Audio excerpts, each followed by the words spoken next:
ತನ್ನ ಕಾಯಕದ ಮೂಲಕ ವೃಕ್ಷಮಾತೆಯಾಗಿ ವನದೇವತೆಯಾಗಿ ಅನಕ್ಷರಸ್ಥೆಯಾದರೂ ಪರಿಸರದ ಕಾಳಜಿಯಿಂದ ಸಹಸ್ರಾರು ಗಿಡಮರ ನೆಟ್ಟು ಅವುಗಳನ್ನು ಪೋಷಿಸಿ ರಕ್ಷಿಸಿ ತನ್ನ ಸ್ವಂತ ಮಕ್ಕಳಂತೆ ಗಿಡಮರಗಳನ್ನು ಪ್ರೀತಿಸುತ್ತಿದ್ದ ಕಾನನದ ಕುಸುಮ ವೃಕ್ಷಮಾತೆ ಪದ್ಮಶ್ರೀ ಪುರಸ್ಕೃತ ತುಳಸಿಗೌಡ ಬಾರದ ಲೋಕಕ್ಕೆ ಪಯಣ ಬೆಳೆಸಿದ್ದಾರೆ. ಅವರ ಹುಟ್ಟೂರು ಅಂಕೋಲ ಹೊನ್ನಳ್ಳಿಯಲ್ಲಿ ಮಂಗಳವಾರ ಅಂತ್ಯಕ್ರಿಯೆ ನಡೆಯಿತು. ಅಂಕೋಲ ತಾಲೂಕಿನ ಅಗಸೂರು ಗ್ರಾಮ ಪಂಚಾಯತ್ ವ್ಯಾಪ್ತಿಯ ಹೊನ್ನಳ್ಳಿ ಎನ್ನುವ ಪುಟ್ಟ ಗ್ರಾಮದ ಹೆಸರನ್ನ ರಾಷ್ಟ್ರಮಟ್ಟದಲ್ಲಿ ಮಿಂಚಿಸಿದ ಈ ದಿವ್ಯ ಚೇತನ ಅಸ್ತಂಗತರಾಗಿದ್ದು ದೇಶದ ಪ್ರಧಾನಮಂತ್ರಿಯಾದಿಯಾಗಿ ಅನೇಕ ಗಣ್ಯರು ಮಹನೀಯರು ತುಳಸಿಗೌಡರಿಗೆ ಕಂಬನಿ ಮಿಡಿದಿದ್ದಾರೆ. ತುಳಸಿಗೌಡ ಅತ್ಯಂತ ಸರಳ ಬದುಕಿನ ಅಪ್ಪಟ ಬಂಗಾರ. ಇವರನ್ನ ಶ್ರೀಗಂಧದ ಕೊರಡಿಗೆ ಹೋಲಿಸಬಹುದು. ಸ್ವಲ್ಪವೂ ಅಹಂ ಇವರ ಬಳಿ ಸುಳಿಯಲೇ ಇಲ್ಲ. ಮುಗ್ಧತೆ, ಎಲ್ಲರನ್ನ ಪ್ರೀತಿಸಿ ಗೌರವಿಸುವ ಗುಣ, ನಿಷ್ಕಲ್ಮಶವಾದ ಹೃದಯ, ಯಾವುದೇ ಭೇದ ಭಾವವೆಣಿಸದ ಉತ್ತರ ಕನ್ನಡ ಜಿಲ್ಲೆಯ ಮೇರು ವ್ಯಕ್ತಿತ್ವ ತುಳಸಿಗೌಡರವರಾಗಿದ್ದರು. ಪದ್ಮಶ್ರೀ ಪುರಸ್ಕೃತರಾದಾಗ ಹೀಗದೆ ಪ್ರಶಸ್ತಿ ಬರೋದಕ್ಕಿಂತ ಮುನ್ನ ಕುಗ್ಗದೆ ಪ್ರಾಮಾಣಿಕ ಜೀವನ ನಡೆಸುತ್ತಿದ್ದರು ತುಳಸಿಗೌಡ. ನಾನು ಗಿಡ ನೆಟ್ಟಿದ್ದೇನೆ, ನೀವು ಗಿಡ ನೆಡಿ. ನನ್ನ ಮಕ್ಕಳು ಮೊಮ್ಮಕ್ಕಳು ಎಲ್ಲರೂ ಗಿಡವನ್ನ ನೆಡ್ತಾರೆ. ಮುಂದೆ ನಮ್ಮ ಮಕ್ಕಳಿಗೆ ನೀರು, ಮಳೆ, ಗಾಳಿ ಬೇಕೆಂದ್ರೆ ಗಿಡಗಳನ್ನ ನೆಡ್ಲೇಬೇಕು. ಎಲ್ಲರೂ ಗಿಡ ನೆಡಿ, ದಿನಕ್ಕೊಂದಾದ್ರೂ ಗಿಡ ನೆಡಿ. ಇದು ವೃಕ್ಷಮಾತೆ ತುಳಸಿಗೌಡರ ನುಡಿಯಾಗಿತ್ತು. ಹಾಲಕ್ಕಿ ಬುಡಕಟ್ಟು ಜನಾಂಗದ ಬಡ ಕುಟುಂಬದಲ್ಲಿ ಜನಿಸಿದ ವೃಕ್ಷಮಾತೆ ಪಟ್ಟ ಕಷ್ಟ ಅಷ್ಟಿಷ್ಟಲ್ಲ. ಎಳೆಯ ವಯಸ್ಸಿನಲ್ಲಿಯೇ ತಂದೆಯನ್ನ ಕಳೆದುಕೊಂಡು, ವಿವಾಹವಾದ ನಂತರ ಪತಿಯನ್ನ ಕಳೆದುಕೊಂಡು ಎಲ್ಲಾ ಜವಾಬ್ದಾರಿಯನ್ನ ತಾನೇ ಹೊರಬೇಕಾಯಿತು. ಅಂದಿನ ಅರಣ್ಯಾಧಿಕಾರಿ ಯಲ್ಲಪ್ಪ ರೆಡ್ಡಿ ಅವರ ಸಹಕಾರ ತುಳಸಿಗೌಡಗೆ ಪ್ರೋತ್ಸಾಹ ದೊರೆತಂತಾಯಿತು. ಪಾರ್ಶ್ವವಾಯುವಿಗೆ ತುತ್ತಾದ ಸಂದರ್ಭದಲ್ಲಿ ನಾಟಿ ವೈದ್ಯ ಹನುಮಂತ ಗೌಡ ಇವರು ಮತ್ತೆ ಎದ್ದು ನಿಲ್ಲುವಂತೆ ಮಾಡಿದ್ದರು. ಗಿಡಮರಗಳೇ ನನ್ನ ಉಸಿರು, ಹಸಿರು ಇದ್ರೆ ಮಾತ್ರ ಉಸಿರು ಎನ್ನುವ ತತ್ವವನ್ನ ಮೈಗೂಡಿಸಿಕೊಂಡು ಬೆಟ್ಟದ ಗಿಡಮರಗಳನ್ನ ಓರ್ವ ಸಸ್ಯ ವಿಜ್ಞಾನಿಯಂತೆ ಕಾಪಿಟ್ಟುಕೊಳ್ಳುವ ಗುಣ ತುಳಸಿಯವರದ್ದಾಗಿತ್ತು. ದೇಶದ ಪ್ರಧಾನಿ ನರೇಂದ್ರ ಮೋದಿಯವರು ಅಂಕೋಲಾಕ್ಕೆ ಆಗಮಿಸಿದ ವೇಳೆ ತುಳಸಿಗೌಡ ಅವರ ತಲೆಯನ್ನ ನೇವರಿಸಿ ಪ್ರೀತಿಯಿಂದ ಗೌರವಿಸಿದ್ದರು. ಪ್ರಧಾನಿ ಮೋದಿಯವರು ಸಹ ತುಳಸಿಗೌಡರ ನಿಧನಕ್ಕೆ ಸಂತಾಪ ಸೂಚಿಸಿದ್ದಾರೆ. ಪದ್ಮಶ್ರೀ ಪ್ರಶಸ್ತಿ ಪುರಸ್ಕೃತ ತುಳಸಿಗೌಡ ತನ್ನ 83ನೇ ವಯಸ್ಸಿನಲ್ಲಿ ಸೋಮವಾರ ಸಂಜೆ ಸ್ವಗೃಹದಲ್ಲಿ ನಿಧನರಾಗಿದ್ದರು. ಧಾರ್ಮಿಕ ವಿಧಿವಿಧಾನಗಳನ್ನ ಮುಗಿಸಿ ಅವರ ಮನೆಯ ಮುಂಭಾಗದಲ್ಲಿರುವ ಅವರ ಸ್ವಂತ ಕೃಷಿ ಭೂಮಿಯಲ್ಲಿ ಪಾರ್ಥಿವ ಶರೀರವನ್ನ ಸಾರ್ವಜನಿಕರ ದರ್ಶನಕ್ಕೆ ಮಂಗಳವಾರ ಇಡಲಾಗಿತ್ತು. ವೃಕ್ಷಮಾತೆಯನ್ನ ಸಹಸ್ರಾರು ಜನರು ಕಣ್ತುಂಬಿಸಿಕೊಂಡ್ರು. ಅಂತಿಮ ವಿದಾಯ ಹೇಳಿದ್ರು. ಪೊಲೀಸ್ ಇಲಾಖೆಯಿಂದ ವಿಶೇಷ ಸರ್ಕಾರಿ ಗೌರವ ಸಲ್ಲಿಸಲಾಯಿತು. ಈ ಸಂದರ್ಭದಲ್ಲಿ ಜಿಲ್ಲಾಧಿಕಾರಿ ಕೆ ಲಕ್ಷ್ಮೀಪ್ರಿಯಾ, ಡಿಸಿಎಫ್ ರವಿಶಂಕರ್, ಸಹಾಯಕ ಆಯುಕ್ತೆ ಕಲ್ಯಾಣಿ ಕಾಂಬ್ಳೆ ಸೇರಿದಂತೆ ಹಲವು ಅಧಿಕಾರಿಗಳು, ಕಾರವಾರ ಅಂಕೋಲಾ ಕ್ಷೇತ್ರದ ಶಾಸಕ ಸತೀಶ್ ಸೈಲ್, ಮಾಜಿ ಶಾಸಕ ಕೆಎಚ್ ಗೌಡ, ಜಿಲ್ಲಾ ಮಹಿಳಾ ಕಾಂಗ್ರೆಸ್ ಅಧ್ಯಕ್ಷೆ ಸುಜಾತ ಗಾಂವ್ಕರ್, ಜಿಲ್ಲಾ ಹಾಲಕ್ಕಿ ಒಕ್ಕಲಿಗರ ಸಂಘದ ಅಧ್ಯಕ್ಷ ಹನುಮಂತ ಗೌಡ ಸೇರಿದಂತೆ ಜನಪ್ರತಿನಿಧಿಗಳು, ರಾಜಕೀಯ ಪ್ರಮುಖರು ಈ ವೇಳೆ ಹಾಜರಿದ್ದು ಅಂತಿಮ ನಮನ ಸಲ್ಲಿಸಿದ್ರು. ಕಾಳಿ ಸೇತುವೆಯಿಂದ ಗೋವಾ ಗಡಿ ಭಾಗದವರೆಗೆ ರಾಷ್ಟ್ರೀಯ ಹೆದ್ದಾರಿಯಲ್ಲಿ ಬೀದಿ ದೀಪಗಳನ್ನು ಅಳವಡಿಸಬೇಕೆಂದು ಆಗ್ರಹಿಸಿ ಕರ್ನಾಟಕ ರಕ್ಷಣಾ ವೇದಿಕೆ ಜಿಲ್ಲಾಧ್ಯಕ್ಷ ಅಕ್ಷಯ್ ಎಸ್ಬಿ ನೇತೃತ್ವದಲ್ಲಿ ಮಂಗಳವಾರ ನಗರದ ಜಿಲ್ಲಾಧಿಕಾರಿ ಕಚೇರಿ ಬಳಿ ಸಾಂಕೇತಿಕ ಪ್ರತಿಭಟನೆ ನಡೆಯಿತು. ಪ್ರತಿಭಟನಾಕಾರರು ಮಾತನಾಡಿ, ಕಾರವಾರದ ಕಾಳಿ ಸೇತುವೆಯಿಂದ ಗೋವಾ ಗಡಿಭಾಗದವರೆಗೆ ರಾಷ್ಟ್ರೀಯ ಹೆದ್ದಾರಿ 66ರಲ್ಲಿ ಬೀದಿ ದೀಪಗಳು ಇಲ್ಲದ ಕಾರಣ ರಾತ್ರಿ ವೇಳೆ ವಾಹನ ಸವಾರರಿಗೆ ಹಾಗೂ ಪಾದಾಚಾರಿಗಳಿಗೆ ಸಂಚರಿಸಲು ತೊಂದರೆಯಾಗ್ತಿದೆ. ಜೊತೆಗೆ ರಸ್ತೆಯಲ್ಲಿ ಜಾನುವಾರುಗಳು ಕಾಣದೆ ಈ ಭಾಗದಲ್ಲಿ ರಸ್ತೆ ಅಪಘಾತ ಕೂಡ ಹೆಚ್ಚುತ್ತಿದೆ ಎಂದು ದೂರಿದ್ರು. ಅಲ್ಲದೆ ಅಪಘಾತ ದೃಶ್ಯವನ್ನ ಸೆರೆ ಹಿಡಿಯಲು ಹೆದ್ದಾರಿಯಲ್ಲಿ ಸಿಸಿ ಕ್ಯಾಮೆರಾಗಳನ್ನ ಅಳವಡಿಸಲಾಗಿದೆ. ಆದರೆ ಬೀದಿ ದೀಪಗಳ ನಿರ್ವಹಣೆ ಇಲ್ಲದೆ ಅಪಘಾತ ಸನ್ನಿವೇಶ ಸೆರೆ ಹಿಡಿಯಲು ಸಾಧ್ಯವಾಗ್ತಿಲ್ಲ. ಜೊತೆಗೆ ಇನ್ನಿತರ ಅಪರಾಧಗಳನ್ನ ಪತ್ತೆ ಹಚ್ಚಲು ಪೊಲೀಸರಿಗೆ ಕೂಡ ಅಡ್ಡಿಯಾಗ್ತಿದೆ ಎಂದರು. ರಾಷ್ಟ್ರೀಯ ಹೆದ್ದಾರಿಯಲ್ಲಿ ಬೀದಿ ದೀಪದ ಸಮಸ್ಯೆಯನ್ನ ಹಲವಾರು ಬಾರಿ ಮೇಲಾಧಿಕಾರಿಗಳ ಗಮನಕ್ಕೆ ತಂದ್ರೂ ಪ್ರಯೋಜನವಾಗಿಲ್ಲ.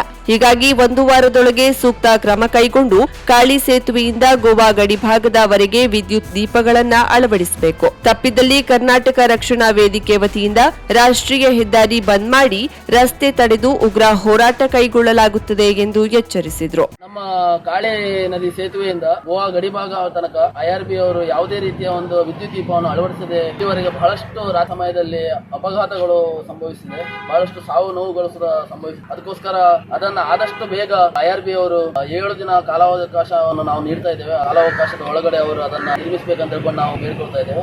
ಎಲ್ಲೋ ಒಂದು ವೇಳೆಯಲ್ಲಿ ಅವರು ನಿರ್ಮಿಸದೇ ಇದ್ದಲ್ಲಿ ನಾವು ರಸ್ತೆ ತಡೆಯನ್ನು ಮಾಡಿ ಉಗ್ರ ಹೋರಾಟವನ್ನು ಮಾಡುವ ಎಚ್ಚರಿಕೆ ನೀಡ್ತಾ ಇದ್ದೇವೆ. ಈ ವೇಳೆ ಚತುಷ್ಪಥ ಹೆದ್ದಾರಿ ನಿರ್ಮಾಣ ಕಂಪನಿ IRB ವಿರುದ್ಧ ವಿವಿಧ ಘೋಷಣೆ ಕೂಗಲಾಯಿತು. ಬಳಿಕ ಅಪರ ಜಿಲ್ಲಾಧಿಕಾರಿಗೆ ಮನವಿ ನೀಡಲಾಯಿತು.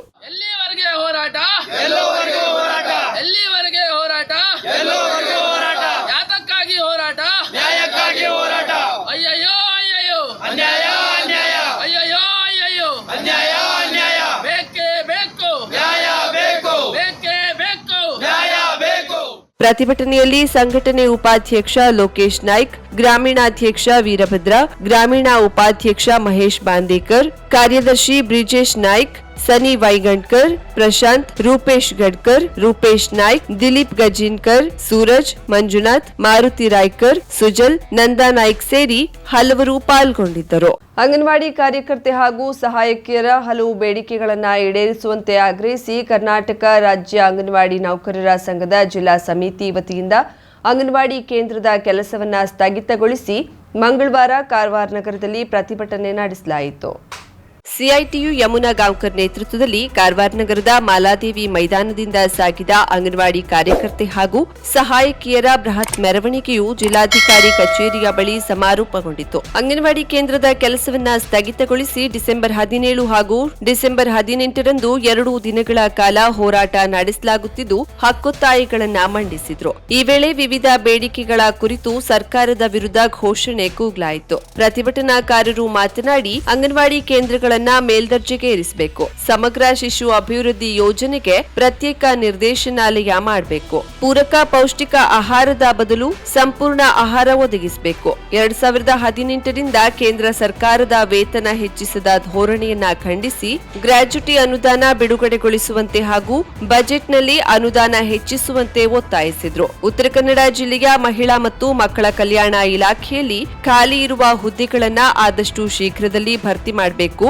ಜಿಲ್ಲೆಯಲ್ಲಿ ಹೊಸದಾಗಿ ಅಂಗನವಾಡಿಗಳು ಮಂಜೂರಾಗಿದ್ದರೂ ಈವರೆಗೆ ಮೂಲ ಸೌಕರ್ಯ ಒದಗಿಸಿಲ್ಲ. ಬಾಡಿಗೆ ಕಟ್ಟಡದಲ್ಲಿರುವ ಅಂಗನವಾಡಿಗಳು ಸ್ವಂತ ಕಟ್ಟಡ ಹೊಂದಲು ಕ್ರಮವಾಗಬೇಕೆಂದು ಆಗ್ರಹಿಸಿದರು. ಪ್ರತಿಭಟನೆಯಲ್ಲಿ ಕರ್ನಾಟಕ ರಾಜ್ಯ ಅಂಗನವಾಡಿ ನೌಕರರ ಸಂಘದ ಜಿಲ್ಲಾ ಸಮಿತಿಯ ಪದಾಧಿಕಾರಿಗಳು, ಅಂಗನವಾಡಿ ಕಾರ್ಯಕರ್ತೆ ಹಾಗೂ ಸಹಾಯಕಿಯರು ನೂರಾರು ಸಂಖ್ಯೆಯಲ್ಲಿ ಪಾಲ್ಗೊಂಡಿದ್ದರು.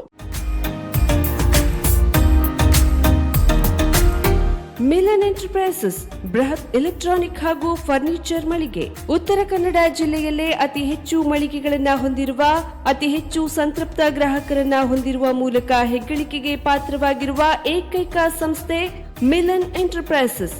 ನಮ್ಮ ಮಳಿಗೆಗಳಲ್ಲಿ ಪ್ರಸಿದ್ಧ ಕಂಪನಿಗಳ electronic refrigerator, washing machine, LED TV, ಎಸಿಗಳು ಲಭ್ಯ.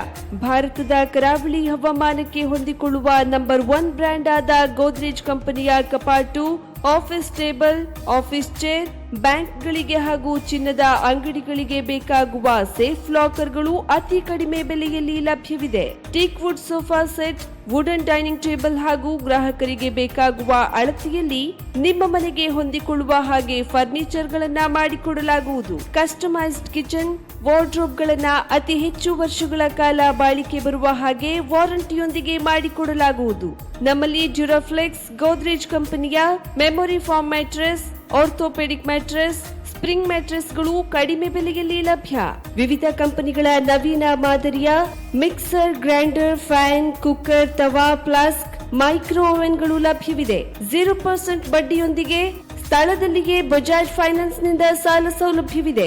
ಮಿಲನ್ ಎಂಟರ್ಪ್ರೈಸಸ್ ನಲ್ಲಿ ಖರೀದಿ ಮಾಡುವ ಗ್ರಾಹಕರಿಗೆ ಡಿಸ್ಕೌಂಟ್ ಮತ್ತು ಗಿಫ್ಟ್ ಜೊತೆಗೆ ಪ್ರತಿ 2,000 ರೂಪಾಯಿಗಳ ಖರೀದಿಗೆ ಒಂದು ಬಂಪರ್ ಲಕ್ಕಿ ಡ್ರಾ ಕೂಪನ್ ನೀಡಲಾಗುವುದು. ಈ ಲಕ್ಕಿ ಡ್ರಾನಲ್ಲಿ 7 ಲಕ್ಷದವರೆಗೆ ಬಹುಮಾನ ಗೆಲ್ಲುವ ಅವಕಾಶ ನಿಮ್ಮದಾಗಿರುತ್ತದೆ. ಲಕ್ಕಿ ಡ್ರಾದಲ್ಲಿ 1 ಕಾರ್, 2 ಬೈಕ್ ಮತ್ತು ರೆಫ್ರಿಜಿರೇಟರ್, ವಾಷಿಂಗ್ ಮಷೀನ್ ಸೇರಿದಂತೆ 30 ಲಕ್ಕಿ ಗ್ರಾಹಕರಿಗೆ ಬಹುಮಾನ ಗೆಲ್ಲುವ ಅವಕಾಶ. ಗ್ರಾಹಕರ ಸಂತೃಪ್ತಿಗೆ ನಮ್ಮ ಮೊದಲ ಆದ್ಯತೆ ಎನ್ನುವುದು ಮಿಲನ್ ಎಂಟರ್ಪ್ರೈಸಸ್ ನ ವಾಕ್ಯ. ಉತ್ತರ ಕನ್ನಡ ಜಿಲ್ಲೆಯ ನಮ್ಮ ಶೋರೂಮ್ಗಳಾದ old Mahalakshmi super market, Mulla stop ಹತ್ತಿರ, ಕಾಜುಬಾಗ್ ಕಾರವಾರ, ಅಗ್ರಿಕಲ್ಚರ್ ಆಫೀಸ್ ಎದುರುಗಡೆ ಮಾಸ್ತಿಕಟ್ಟೆ ರೋಡ್ ಹೊನ್ನಾವರ, ಸೀಮಾ ಕಾಂಪ್ಲೆಕ್ಸ್ ಹತ್ತಿರ Moni Basti main road Bhatkal, Indian bank ಎದುರು CP bazaar road Sirsi, JS building, JN road, Dandeli, KS building, Motikeri road, Haliyal. ಇಲ್ಲಿಗೆ ತಪ್ಪದೇ ಭೇಟಿ ನೀಡಿ ಸಂತೃಪ್ತರಾಗಿ.